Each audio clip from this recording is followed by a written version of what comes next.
Hi, my name is Jackie Lee Price and welcome to Shadowboxruk. Mr. Bradley Skeete, everyone. Look his little face. Long time. How you doing? I'm good, thank you. How's life under quarantine? Long. Long.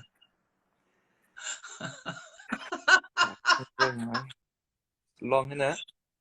Say that again? It's boring, innit? To be honest with you, Brad, I've had the busiest time ever. Yeah. I haven't managed to do any chores, like I was going to make a table, well, finish painting a table, all sorts. I had a plan. None of it's happened. Literally none of it. Yeah. But everyone's safe in the family, are they? Everyone's good. That's the main thing, innit? Yeah, yeah. You look really like you need to get out of there. I shaved off my beard, look. I know. I was going to actually say, you look about 12 and a half. Oh, don't. Better go back quick. Hey, that's good at your age, isn't it? Are you taking a mic? Clearly. I'm a young spring chicken. Huh? I said I'm a fresh young spring chicken. There you go, my friend. There you go. Let me see if I can turn you up because I'm very far away. So, in terms of like the lockdown, the isolation, everybody's doing their little bits and pieces, aren't they? Their little, you know, funnies, whatever. What have you been doing to keep yourself sane? Eating shit. Juicing. Nah. Do you know what? I've been getting nominated in all these mad 5K, 7K challenge, press up challenge, doing this, doing that. I've done a few and I've just swerved the rest. Hopefully they don't notice. But I've done my bit. I've participated. I've done my bit. But it's just one of them minutes. You've got to make the best of a bad situation, and everyone's in the same boat. So you just got to just crack on in it. Yeah. Yeah. Have you been doing any sort of baking and stuff like that? I think we've had Michael Conlon doing cakes and this one and that one, like they're building things, and some have become. You seen the comedians all of a sudden? No, Jack, you know me. You know me personally. I ain't doing no baking.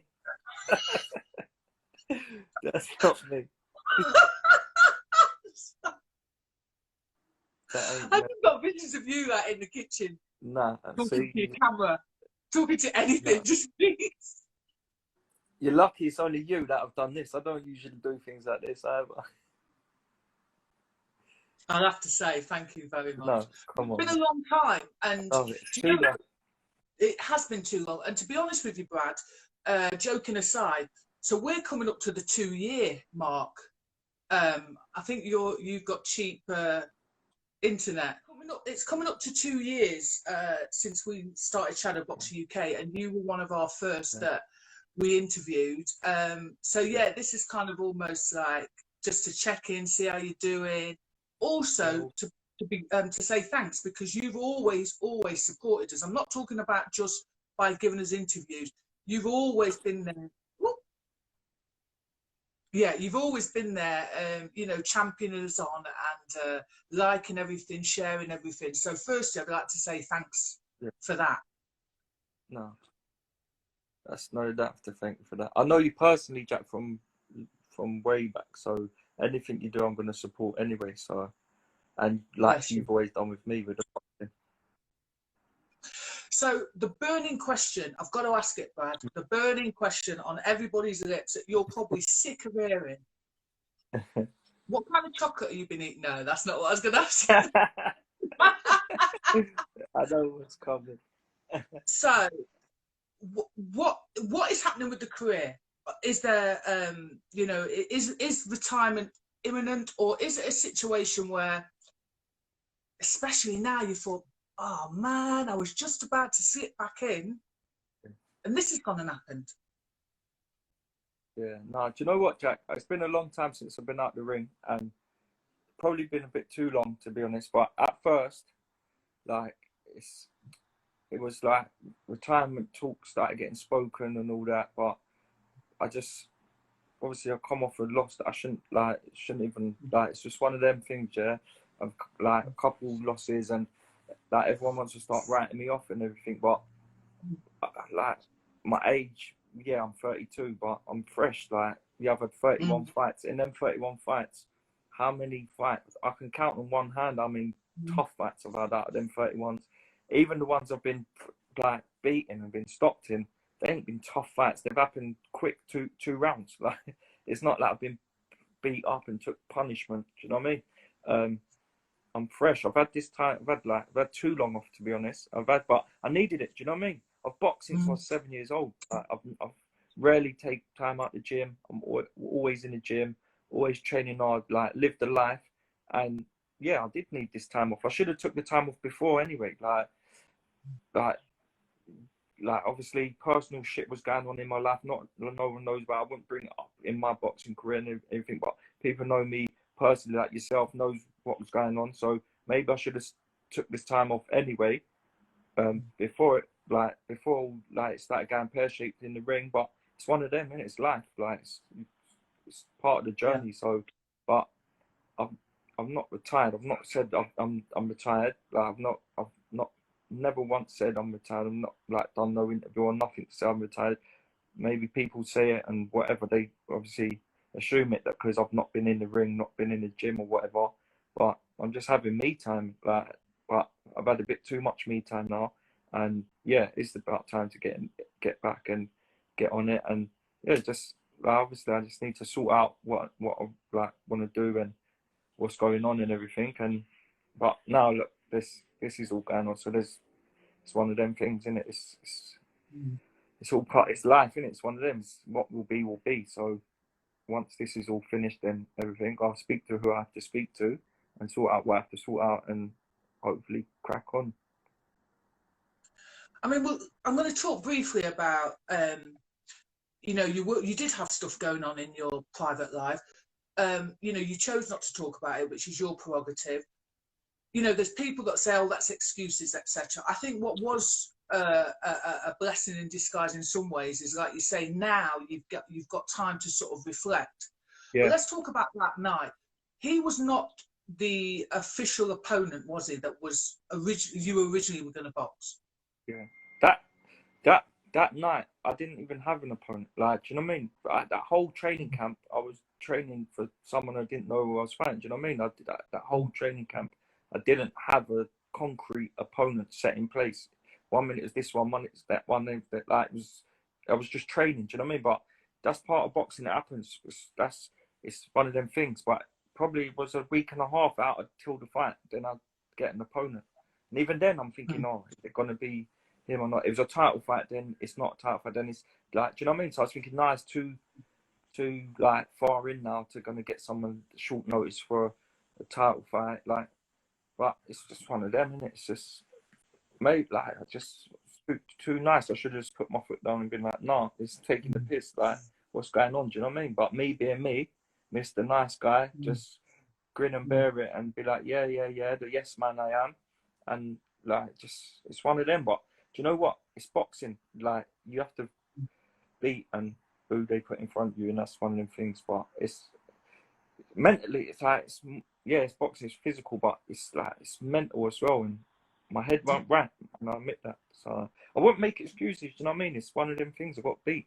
Fair play. Like, the guy come over and done his thing, but it's just one of them, isn't it? Can I ask you, is that normal at your level, though, not to know who your opponent is? Is it still, is that a normal thing, Brad?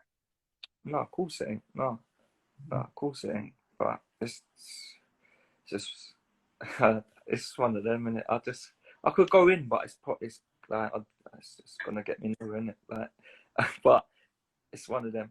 Now, do you know what? Looking back and me taking this time off and that, I've realised, like, and then can see certain things, and like I knew them from before, but it's just like you just look back and then you know how certain things now. Obviously, I'm not retired. I'll be coming back. Like, I've got not just to prove no one but myself. Do you know what I mean? Like, I'll retire when I want to say I'll retire. I know I'm not done.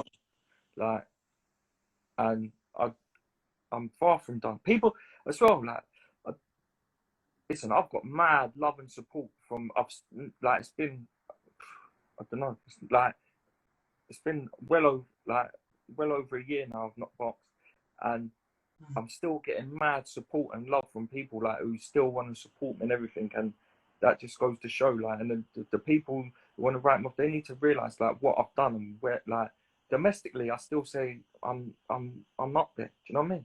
Like people forget what I've domestic. I've won every Southern area, like English, British outright, Commonwealth. Do you know what I mean? I boxed for the European title. It wasn't meant to be. I got beat. Yeah, but do you know what? They like people forgetting it. What I'm about. Like, but and obviously they're gonna until I get back and show them what's what. Then it's just I think what's interesting, Brad, is like you say. So first and foremost, your followers are still following you. yeah. We know how football, boxing fraternity can be. That's a testament to who you are, and I'm saying that as a friend. I'm saying that as somebody that loves boxing and watches you talking from a professional point of view as well. That's the first thing. Yeah. But I'm going to go back to something that you were saying. You found out lots of things that you kind of sort of knew, but now they're staring you in the face. So I'm going to ask you. You've worked really hard. You get up to that real top level. Everybody wants to be around you. You're a likable guy as well, Brad. That is the truth. Yeah. And then you have your first loss. You come back and everything, and then this last fight happens and you lose. Yeah. Talk to me about how life changed for you after that last loss. It just it was just, to me it felt like the end of the world. Do you know what I mean? Like I took a loss when I went to Spain for the European title. Again, like shit was going on, then it's one of them. But I bounced back. I come back, had a wicked win, and then I thought, yeah, like I'll get myself back on track. Like a few more wins, and I'll be back there. I'll fight for the European title again. Things will be better. Do you know what I mean? And then like that, it just felt like everything just come crashing down. And then, but I knew from walking to the ring and everything, I knew I weren't right. I knew it weren't me. Do you know what I mean? I looked round. Yeah, I just like usually on ring walks, I'm just so focused and so on it. Like I looked round. Like it was empty in the it was empty. It was in Brentwood. It was empty. It was just like I was looking around. It was like I was having a party. So it was like everyone I knew, just everyone. It was just everyone I knew. It was empty. Like it was empty and no like. And I just remember thinking, this is just this like dumb. This is just stupid. Got in there. Do you know what? The first round I was cool. Like I felt fine. I was just like as a dude, just picking, poking, having a look. Then obviously got caught with a stupid shot in the second round, and then went over. That's the like first proper time I've been hit to the head, like hit flush and been over. But I got up. Yeah, I was unsteady. But do you know what? I still to this day I watch it back and so like gutted because I know I could have carried on. Do you know what I mean? It was the end of the round as well. It was right at the end of the round. I probably could have had that minute and been fresh, been cool back again and got back on it. But like I feel the rest like I couldn't give the benefit of the doubt. Sorry, go on. Yeah, I just think like watching back though, I can understand. Like I didn't look unsteady, but I just remember looking at the corner. I should have just been concentrating on what I was doing. Do you know what I mean? I was all looking here, there, and everywhere. My legs probably didn't look too steady, and it was just one of them. But life after that, I did feel like I thought that was it. I thought it was the end of the world. Do you know what I mean? I got back to the changing room. I was that even I remember saying, "No, that's it. I'm done. That's me finished. Flat. Fuck boxing. Like I'm sick of it." But of course, I'm angry. Like I don't. Boxing was the last thing I wanted to do. Then, it was one of them. And then, obviously having the time off. I know I needed time off, having the time off, but it's just like you just realise, innit, certain things, innit. My phone stops ringing. Like certain people, like I don't talk to. Like, do you know what I mean? When I'm all like up there and everything, like, you know what I mean? It's just it's life. It's one of them. I'm going to just 1 second, Brad. I'm just going to see if it's my internet. No, it's not. It's your shitty internet. Why is it not good? No, it was.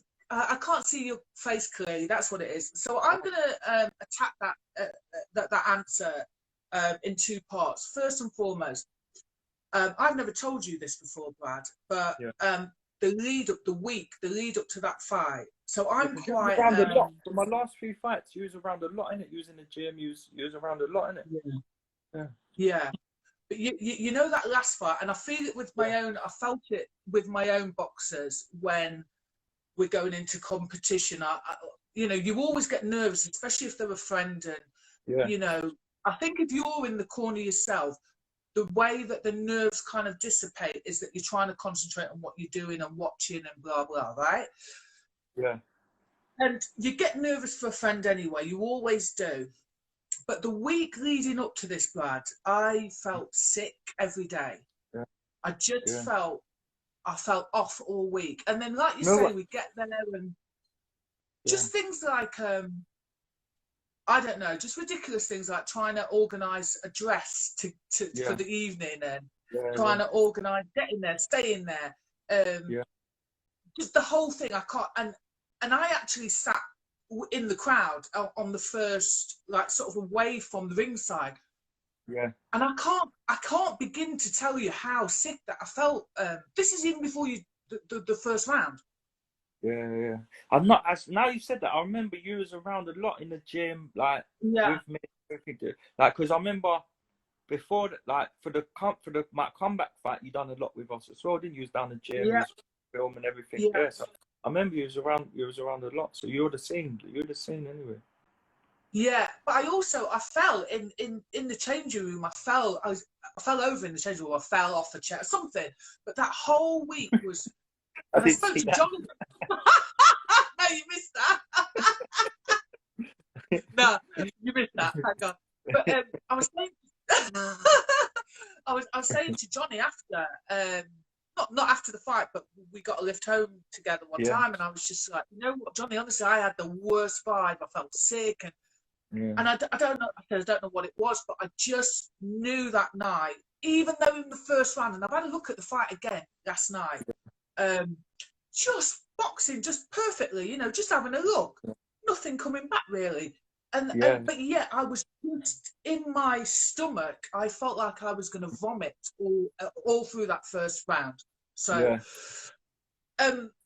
but going back to the point that you've made about how people disappear. So I'm really intrigued about this because, you know, there are so many boxers out there that, okay, they get to a certain level and the chest gets a little bit high. You've always been the same, but just talk to me about, you know, the phone stops ringing. Just talk to me about that and how it makes you feel.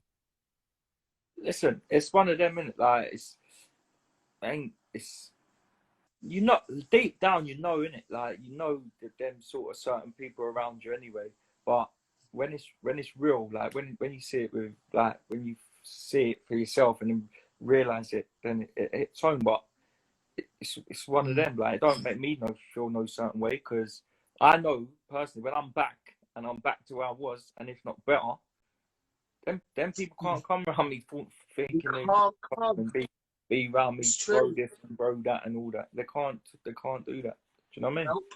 But yeah, it's a lesson learned. It's one of them. It's a lesson learned. So, but if you were to, you know, if you sat in front of a young pro now that's just come out, you know, just turned over, what sort of advice with regard to that? What sort of advice would you give them? Just like, for one, just be yourself, innit? Because, like, my mum always tell me this one: the people you meet up, you always meet on the way down, innit? So that's I'm pretty lucky. Like, I've been near enough there, touching distance from a world title fight. Do you know what I mean? And then obviously I've rock bottom. That's how my career, and that's how I feel at the minute. I'm at rock bottom and I've gone down, but all them people I've met all the way up. Do you know what I mean? Yeah, some of them ain't there on the way down, but the ones who are, they're still there supporting me. Do you know what I mean? The ones who've been there from the start, are still there now supporting me. Like, my genuine friends who don't even care about boxing. Like, they just want to go out, have something to eat or whatever, regardless. Do you know what I mean? If I'm boxing or not, if I'm on the telly or not, they will still be there, and it's proved, it's shown. So I'll always have them people around me, and they know who they are. I know who they are. Do you know what I mean? I'll always have them, boxing or not, but it's just it's just an eye opener to see what's what. So anyone like starting out in it, just know your circle, know your group, like you know your real people are. Do you know what I mean? They're there through good times, bad times, everything. They'll be there anyway. So keep them same people around you, and just get the right team, get the right people around you, like who's gonna want the best for you, and like just that really. Yeah, good advice, because I think some people get carried away with the hype. And it's good just to stay grounded. And like I said, you've always stayed really grounded. If you like this video, please go ahead and give it a thumbs up. If you're not a subscriber of Shadowboxruk UK, we'd love to see you. So please go ahead and subscribe now.